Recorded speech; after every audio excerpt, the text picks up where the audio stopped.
Welcome, dear dreamer, to Serene Slumber Tales. Tonight, we're stepping into a rain-soaked city of neon lights and whispered jazz, where the streets glisten under street lamps and the night holds endless secrets. The rain had been falling for hours, steady and unyielding, a patient rhythm tapping against glass and stone, as if the city itself had found a drummer to play through the night. It wasn't the kind of storm that howled or screamed. It was softer than that, quieter, but relentless all the same. A curtain of water had draped itself across the streets, blurring edges, softening outlines, turning neon into watercolor. The city never truly slept. Not here, not in this restless place of narrow alleys, humming wires, and endless windows, but tonight it seemed to be dozing lightly, wrapped in a wet lullaby. This story is one you don't have to follow too closely. You can let the details drift in and out, like raindrops tapping on a window. Whether you stay awake for the adventure or close your eyes and let the sound carry you to sleep, this time is just for you. So find a comfortable spot, let your shoulders relax, and take a slow, easy breath. Outside, the rain is falling. Inside, the jazz hums softly. And here, the night waits for us. Now, let's step into the rainy noir tales together. Out there, in the world beyond my door, the signs buzzed and flickered, half alive, half dying. Blues and reds and yellows shimmered across puddles, glowing like paint spilled over the sidewalks. The sidewalks themselves were slick, shining under the glow of street lamps, whose light halos bent and warped in the downpour. Cars hissed past, their tires cutting thin white wakes through the black sheen of the road. In some corner of the city, maybe only a few blocks from where I sat, a trumpet called out from the doorway of a late-night club, notes rising and falling in slow motion, like smoke curling upward before the rain claimed it. The sound was distant, almost ghostly, but it carried with it that familiar ache jazz always had, lonely, beautiful, a little bit broken. Inside my office, though, the world was quieter, still. Heavy, even. It was the kind of silence that doesn't just sit beside you, but wraps itself around you, folds over your shoulders, tucks itself under your chin, like an old overcoat, worn, maybe fraying at the seams, but dependable. My office was 4 walls of shadows, a desk scarred with years of cigarette burns and scuffs, and bookshelves leaning with cases I swore I'd someday read. The blinds were half drawn, and the rain-smeared neon outside was sliced into stripes of blue and red, falling across the floor like ribbons.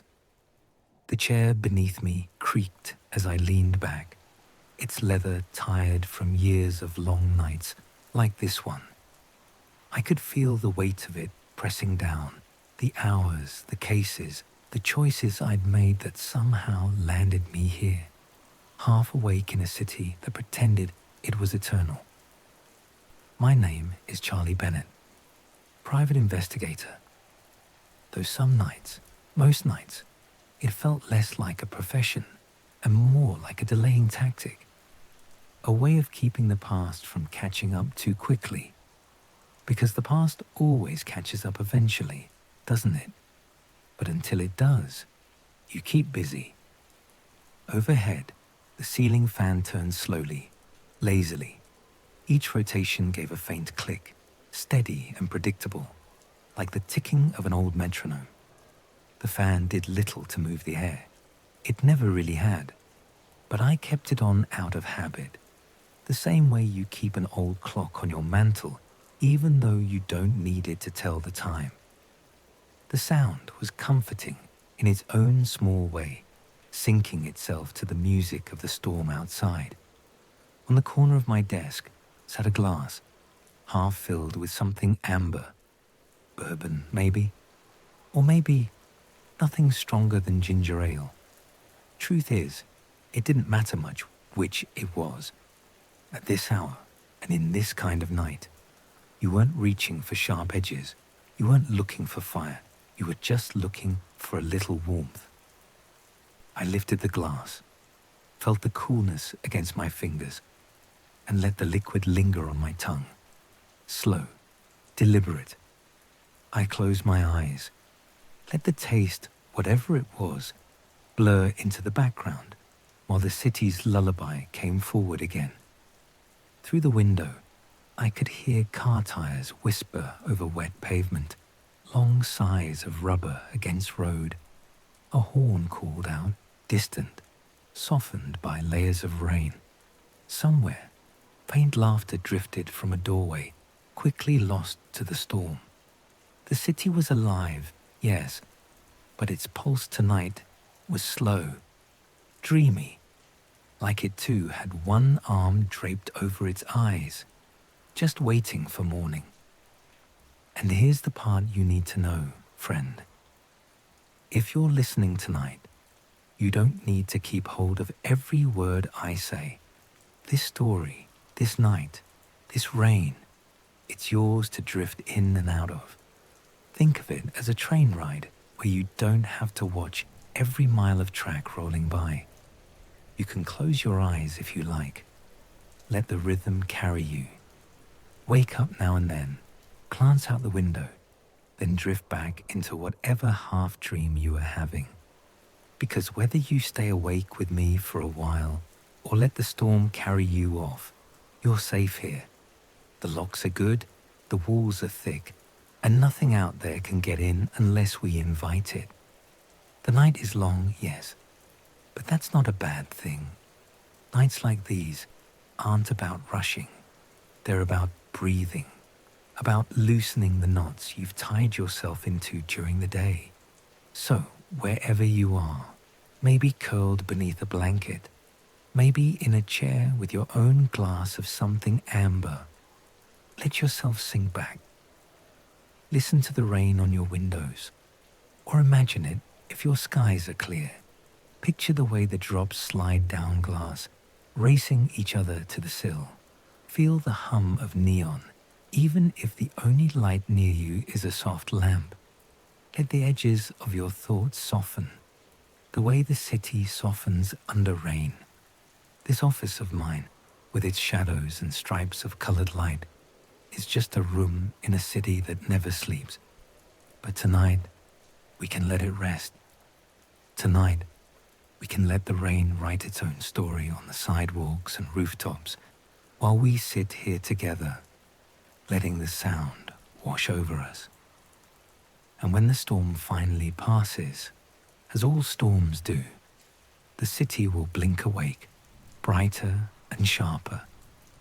But for now, for this hour, for this moment, it belongs to us. So breathe easy, friend.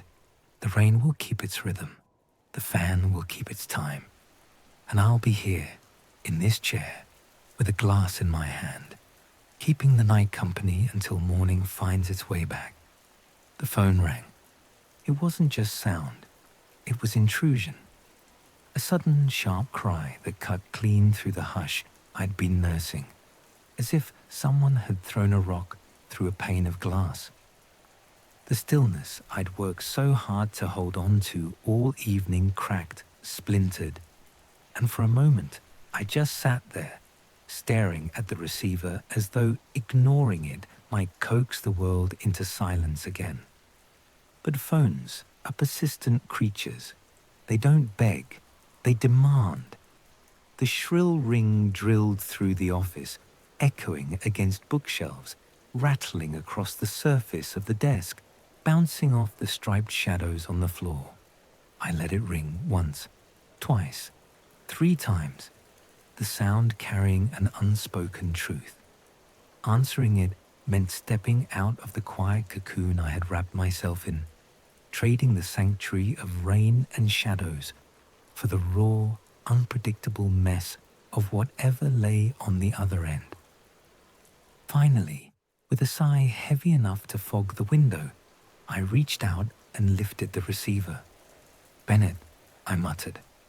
My voice was rough, low, not the polished tones of a man waiting for polite conversation.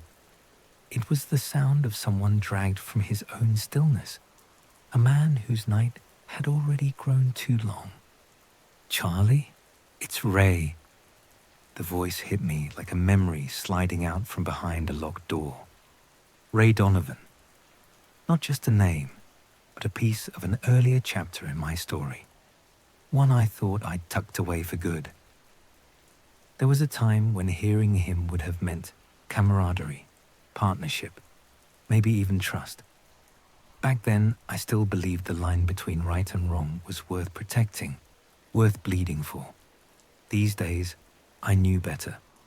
These days, that line looked more like a smudge, blurred and messy, trampled underfoot by men who never cared where it was drawn in the first place. But even if the world teaches you that moral clarity is a myth, old habits don't just vanish. They linger, hang around like ghosts in smoke-filled rooms, whispering in your ear when you least expect it. And Ray's voice carried with it all those old ghosts. "There's been a murder," he said softly, as if the words themselves were dangerous. "Upper East Side, Laura Sinclair.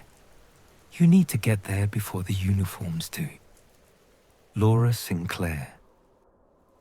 The name rolled through my mind like smoke drifting through a narrow room, slow, insistent, clinging to everything it touched. I knew the name. Everyone in the city did.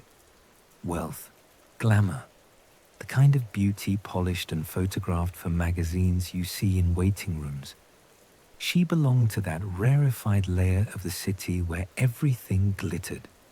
Penthouse apartments with sweeping views, champagne poured without looking at the price.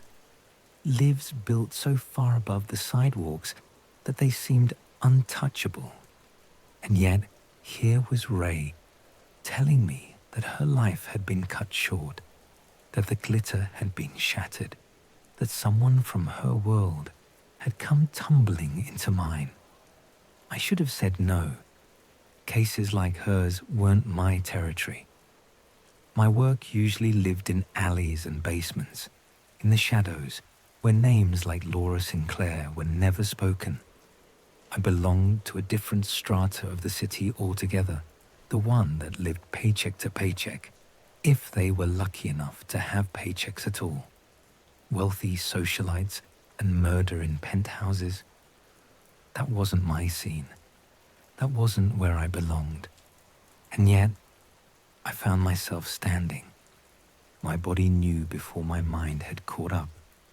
The leather chair groaned as I pushed it back, the room's silence reclaiming itself as though eager to be rid of me. I reached for my coat, the same worn trench that had carried me through too many long nights, its collar soft from years of being turned up against the weather. Before slipping it on, I checked the revolver resting in the top drawer of my desk. The metal was cool, familiar, its weight as known to me as the lines of my own hands. It had been with me longer than most of my friends had lasted, reliable, steady, not unlike the rain.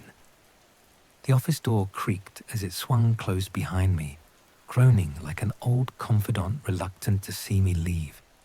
And then the rain greeted me, instantly, as though it had been waiting just outside, cool, refreshing, insistent against my face. It wasn't a slap, it was a reminder, a baptism of sorts, washing away the stillness I had fought to keep. I pulled the collar of my coat higher and stepped into the street. The world outside was still alive, even at this hour, though softened by the curtain of water.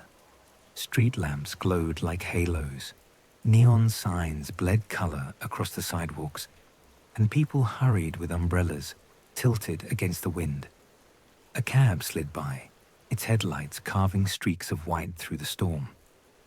I raised a hand, and the driver pulled over without hesitation. Sliding into the back seat, I felt the city press itself against the windows, the glass fogged at the corners, traced with droplets racing downward, merging and separating like restless thoughts. I gave the driver the address, though he barely glanced at me before pulling back into traffic, his eyes glued to the blur of rain and light ahead. As the cab rattled forward, I watched the city slip past in streaks and shadows. Buildings leaned against each other like weary giants, their outlines softened by mist.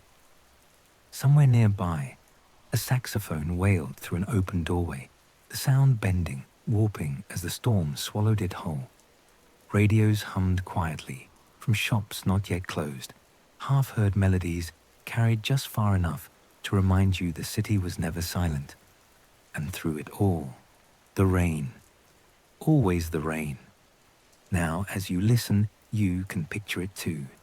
The glass fogging with breath, the neon flickering like faint memories, the long sigh of tires cutting through puddles, the rain tracing paths down windows, each drop another second, another heartbeat. The city alive but muted, softened by weather, blurred at the edges, and like your own breath, steady, calm, it becomes background. Because this isn't just a murder call. This isn't just another case. It's a shift, a turning of the wheel, the kind of night where something begins, though you don't yet know what. For me, it was Laura Sinclair. For you, listening now, it can be whatever you need it to be, a story to follow, or just a rhythm to drift alongside until sleep carries you further. The cab rolled on, carrying me deeper into the night. The cab rolled forward, tires whispering over slick pavement, and I sat back against the worn leather seat, watching as the city began to shift around me. It was like watching one world dissolve into another. At first, the view was all worn brick buildings leaning tiredly against each other, their facades chipped from decades of weather and smoke.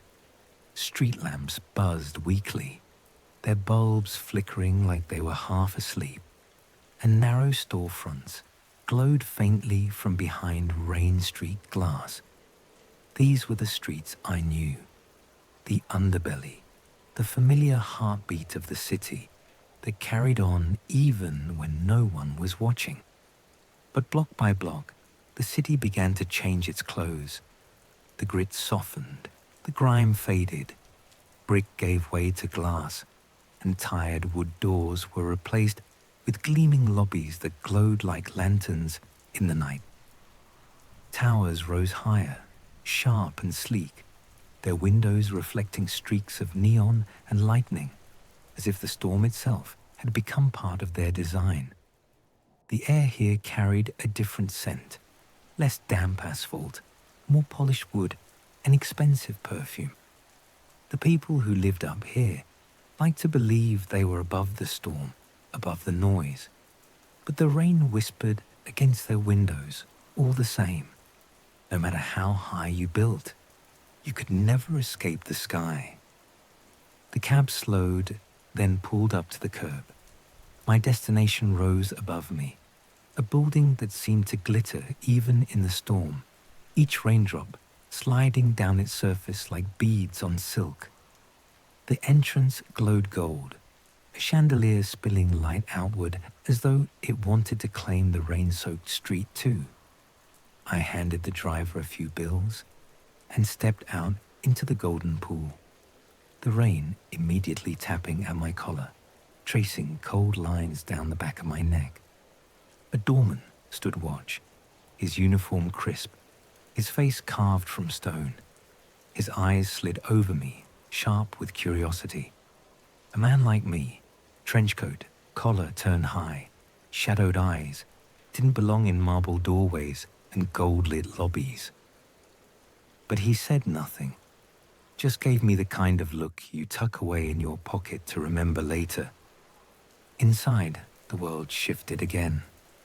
The lobby was warm, glowing with soft light, thick carpets swallowing the sound of footsteps.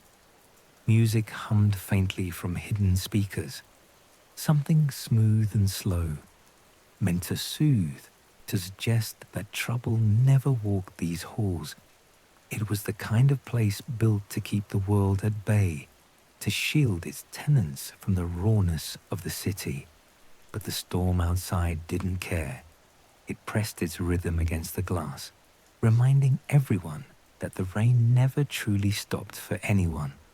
I crossed the lobby, the soft carpet muffling my steps, and found the elevator waiting.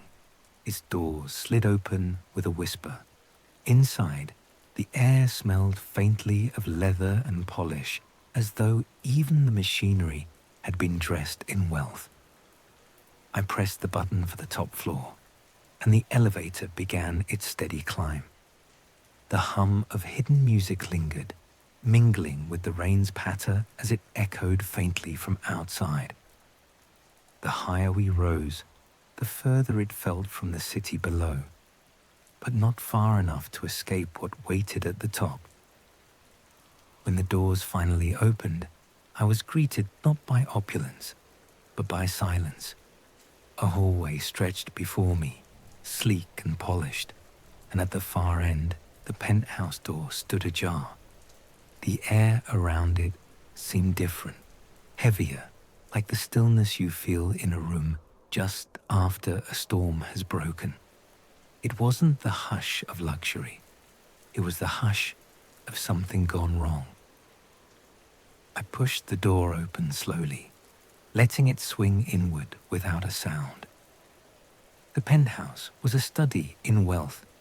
Gleaming glass walls revealed the city stretched endlessly below, its lights shimmering beneath streaks of rain. Expensive art hung on the walls, bold strokes of color against ivory paint. Furniture gleamed, polished wood, leather cushions that looked more admired than used. Every object seemed curated, arranged, like the entire space had been designed for a photograph rather than a life. And yet, despite all that polish, something felt off. The air carried weight, a stillness that didn't belong. It pressed against me, subtle but undeniable, the way silence can feel louder than sound when you know it's hiding something. I stepped further inside. The soft click of my shoes echoed faintly on the polished floor, each step a reminder that I was intruding on a story already written. Beyond the hum of electricity in the walls, the place was quiet, too quiet. Even here, even at this height, the city made itself known. The buzz of neon seeping through the floor-to-ceiling windows, the steady streaks of rain painting the glass, blurring the skyline beyond. It was as though the storm itself wanted to erase what had happened here, to soften the outlines so the truth would be harder to see. I let my eyes wander, letting the details settle around me. A half-finished glass of wine on the counter, a scarf tossed carelessly across a chair, a perfume bottle uncapped on the vanity, its fragrance still faintly lingering in the air. They were the fragments of a life lived moments before everything stopped. That was the thing about places like this. They looked indestructible, untouchable. Marble floors, crystal chandeliers, windows that stretched to the sky. But all it took was one act, one moment, to turn even the grandest stage into a tomb. As the night unfolded, I followed the trail. Shadows that stretched too far, whispers that clung to corners, hints of motives scattered like breadcrumbs. This was the kind of story cities like this are built upon, hidden beneath their polished facades. Power, envy, secrets, always the same ingredients, always mixed in different measures. and with each step, I felt myself walking deeper into the city's true heartbeat. Not the one written about in magazines or sung about in jazz clubs, but the darker rhythm, the one that pulsed quietly beneath polished shoes and painted smiles. But for you, listening now, it doesn't matter how far the case winds or what truths wait at the end. You don't need to chase every clue or follow every shadow. What matters is the rhythm, the steady beat of the rain, the softness of the night, the hum of neon blending with your own quiet breath. The mystery can wait. The city can keep its secrets for another day. For now, all that matters is this moment, this rhythm, this gentle drift into stillness. The rain will carry the rest. Hours passed, though the notion of time had become little more than a suggestion. Out there in the city, clocks ticked, hands swept across dials, and neon signs blinked their endless rhythms. But here, within the walls of my office, minutes and hours folded into each other like waves upon the shore. The storm outside swelled and eased, never fully leaving, its voice steady and eternal. Rain on the windows, rain on the streets, rain tapping out a lullaby that belonged as much to the city as the heartbeat did to the body. The city itself played along, adding instruments to the weather's melody. Jazz spilled faintly from cracked windows of bars still open, horns and pianos sending notes out into the wet night air. Car tires whispered as they cut thin wakes across slick pavement. Now and then, a burst of laughter slipped into the dark, quick and fleeting, vanishing almost before it began. Each sound was part of the same eternal song, the symphony of a sleepless city that never ceased, only changed tempo. And here, in this small space of wood and glass, everything was calm. The kind of calm that doesn't demand your attention, but simply settles around you until you notice its weight. The case was done, or at least as done as any case ever truly is. I had walked its path through smoky clubs where the air was thick with saxophone notes and lies spoken through clenched teeth. I had followed its shadows down silent alleys where rain pooled in forgotten corners and the street lamps buzzed overhead like tired sentries. Secrets had been whispered in back rooms, their edges sharp enough to cut, and truths had hidden themselves in plain sight, waiting for someone stubborn enough or foolish enough to drag them into the light. But in the end, every noir tale is less about answers than it is about the journey itself. Justice, closure, the tidy wrapping of threads, those are luxuries of another kind of story. This kind of tale, the kind the rain tells, is about the walking itself. It's about footsteps echoing through puddled streets, the shimmer of neon stretching itself thin across wet pavement, the quiet conversations with strangers who vanish into the dark before you even catch their names. It's about the moments between, the pauses, the silences, the way the city breathes when you stop long enough to hear it. And maybe, if you listen closely enough, you realize that the city isn't just noise and movement. It's alive in a softer way, too. Alive in the hush of windows fogged with warmth. Alive in the gentle buzz of a diner sign promising coffee at any hour.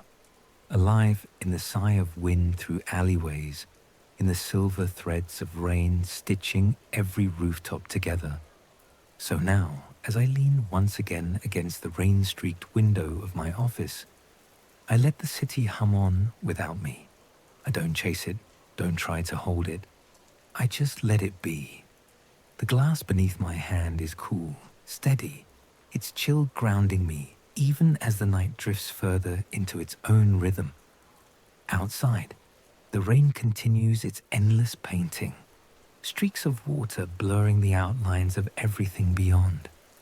Towers become shadows, lights become halos, streets become rivers of reflected glow. For you, friend, for the one listening now, this is where the story can fade, if you want it to. You don't need to carry the details any further. Let them dissolve the way cigarette smoke curls upward and disappears. Let them drift the way neon reflections stretch across water and then vanish with the next ripple. You don't need to remember the names, the faces, the clues. They were never the point. The point was the rhythm, the steady rain, the gentle hum, the way the city softened enough for you to breathe a little deeper. So let the rain carry you, not toward answers, but toward rest. Let it guide you deeper into calm, into quiet, into whatever dream waits on the other side of your eyelids. Imagine the jazz fading down the street, the trumpet softer, softer still, until it weaves itself into the background of your sleep. Imagine the footsteps outside my door, fading too, their echoes melting into the storm till there's nothing left but stillness. Here, in this moment, you are safe.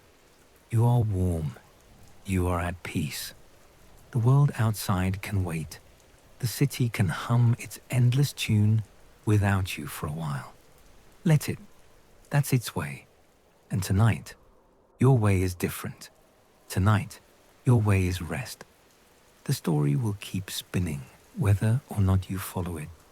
The rain will keep falling, steady and patient. The night will stretch on, long and quiet, wrapping itself in shadows and soft light. You don't need to hold any of it. You don't need to carry a single thing. All you need to do is close your eyes, let your breathing match the rhythm of the rain, and drift.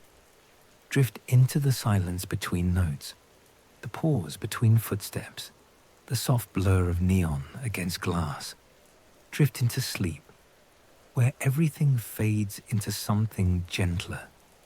The city will be here when you wake, and until then, let the night take you, soft as the sound of footsteps fading into rain. And so, the story fades with the storm. The rain still falls, steady and gentle, carrying the city into a softer kind of silence. Our weary detective rests once more, and the neon lights blur into the night. For you too, this is a moment to rest. You don't need to hold on to the details. Just let them drift away, like footsteps dissolving into puddles on quiet streets. Thank you for spending your night here with Serene Slumber Tales. May your dreams be calm, your sleep deep, and your night filled with peace. Good night. Sleep well.